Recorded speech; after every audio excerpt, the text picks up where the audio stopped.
What is up, my peeps? Joshua Smith here with another GSD knowledge round. So this week we're mixing it up slightly. We're kind of up here on the whiteboard. Had a couple questions that I felt would be more powerful, more impactful if I did some whiteboard drawing. So be patient with me as I'm far from being an artist, dude. So this week's question from Carmen Lance is, what is a good expired letter? So real quick, you guys, before I jump into here and talk about crafting an expired letter, any questions that you have, send those to joshua@gsdmode.com. That's my personal email. I go through every single week. I go through every question that's in there, right? If I have expertise in that area, if I feel that I can serve and support you by any way answering those questions here on the show, we do these live. We put these shows out on iTunes, YouTube, Stitcher, blast on social media out there. So if you have any question you want featured here on the show, send that email again to joshua@gsdmode.com. So okay, Carmen Lance asks, Josh, what's a good expired letter?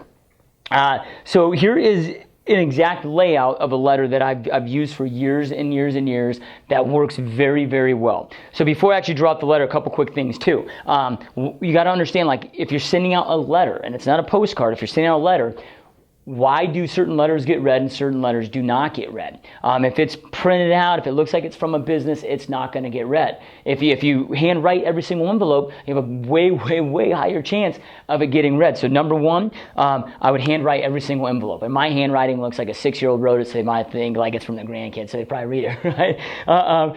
So I do like blue ink, with handwritten stuff. I would make it from my home address, not a business address, so it didn't look like it was from a business. First class stamp, all of that, so then it would get open. Then they would open it up. There'd be just a one-page letter, right? Keep it basic, keep it simple. A one-page letter in there that would be this. Come out, printed in color. Up here would say, sometimes even the finest of homes do not always sell.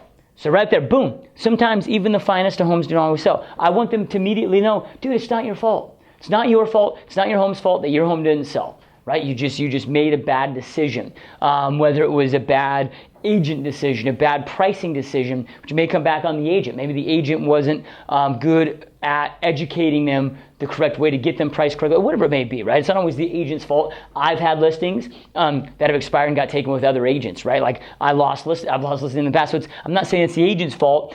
Shit happens and that's how it goes. But I want them to immediately know it's not their fault. So right up top, huge, bold black print. Sometimes even the finest of homes do not always sell. Then this here, picture of their house, picture of the front of their house. I would not drive out to their property and take a photo of their property, right? That's too much time. I'd go to the MLS that just expired. I would screenshot the front picture of that house and put it on theirs. So now I've got their attention. They open this up. Sometimes the finest home that they sell, and then boom, a big picture, dude. I'd make it big. This is proportionate to a letter that I'd send out, right? Full color picture. So boom, now I've got their attention. Then I would personalize it. Dear, Joe, right?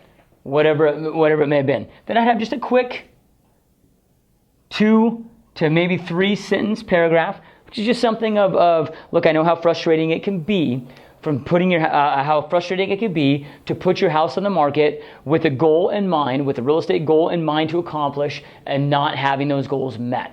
I'm not here to beg you for your business. However, I just want to point out some things that we do differently than all the other agents in the marketplace, and why we get our clients different results than other agents in the marketplace. Then down here, I just put bullet points, right, of some of those things. I want the biggest. You got to understand, people care about the whole what with them, right? What's in it for me? I'm not talking how cool I am. I'm not talking, I'm the number one agent in the area, top 1% worldwide, voted the 30 top realtor in America by the Wall Street Journal. Let me give a shit, dude. Hype marketing is over. It's what the hell are you going to do for me to get my house sold? So right here, some things that we do differently. So I'm just going to go through guarantees.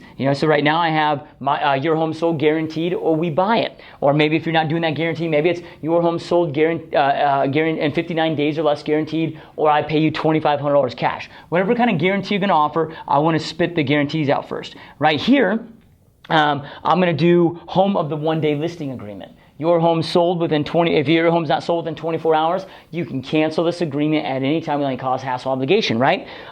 Then from there, if I have another guarantee, whatever it may be, I might throw that in there. But then I want to make it about marketing, right? So different things that we do. Maybe it's a house that I want, because I go after expireds very heavily on homes that I want for my mega open houses. So weekly mega open house events where we get up to 150 plus people through, or 150 plus people through each event. Yeah, right? I'm going to put down here, advertise on 2,000 plus national and global websites, 24/7 property information available, just little things, little taglines that are going to capture their information and their interest better than everybody else. And then I'm just going to put a call to action. So I've got the bullet points there, and I'm just going to have a call to action. Call today to set up your no hassle, no obligation, absolute no pressure listing consultation to see if I'm a fit for you. Right? That's pretty much it. That's pretty simple. Then I've got some blank real estate over here. I'm going to do a small call to action for a website here. Right? I don't want to make it too busy. I want to keep it real basic. But because 2.5 sentence here, these are way over here to the left, I have plenty of space just to put kind of a quick call to action here, something with a banner, some kind of a call to action with this, because if they don't call today, right, what do I want them to do? I want them to come over here. If I can get somebody onto a website, I can install certain pixels on this site. And then now, like your average expired, for example, isn't relisting for about 90 days. Like, dude, they just had the house on the market for 6 months. They're taking a little bit of a breather, right? So then what happens if I can get them over here? And really, here's my main focus. Like, I want them to know about me, but I understand that the vast majority aren't going to do this action right here. So then I want them coming over and taking this action, so then I can get them. I have I don't have their contact information. I don't necessarily need their contact information. I'm just able to follow them around, right? So might be go to this website to see how we get go to this website for a quick 2-minute video to see how we get our homeowners 5% more or a 5% higher sales price than all the agents in our marketplace, or something like that, right? I'm gonna have something here, a video through lead pages or whatever else that they click there, that now boom, guess what? I've got a pixel. So just like if you were out there online searching shoes. Like, you don't buy them, right? But you just were searching a certain pair of shoes. Now every time you go on to Google or you go into Facebook or whatever, they're kind of in that right column following you around. That's what I want to do, right? So I want to get them over here so they can take an action, whether they register or not, right? Because on that video that said I'm going to send them is going to have another lead capture, so I can get them in my database and follow up on a higher level. Whether they do that or not, that way I can retarget them and stay in their world for the next 90 days, 6 months, year, whenever they want to sell. I want to keep them in my world. So this is the exact expired letter that I would recommend using and craft. It works brilliantly. You also got to remember, dude, like it's all about frequency. So I'm not just going to send this out once. I'm going to send it out immediately once the home expires. But then from there, I'm going to send it out every single week, the same letter. I don't get all fancy and try to do crazy fancy letters and switch it up. I'm going to send out the same letter every single week, dude, for the first 90 days, first 120 days, whatever you want to take it out to. But me personally, for the first 90 days, every single day for 90 days, to get them into my world at some point, taking action and roll with it. So that's what we do. So I hope that helps, Carmen. And you guys, if you have any questions you want answered live here on the show, again, send an email, joshua@gsdmode.com. I don't care what the question's about. Could be about business in general. Could be about marketing. Could be about health. Could be about anything that you think that I can help you with by answering. It's my personal email. I check those emails every single week. If I feel I can serve and support you by answering them, if I have expertise, we answer them here live on the show. So we'll see you guys in the next episode. Hope you found this helpful. Keep crushing and have an awesome day.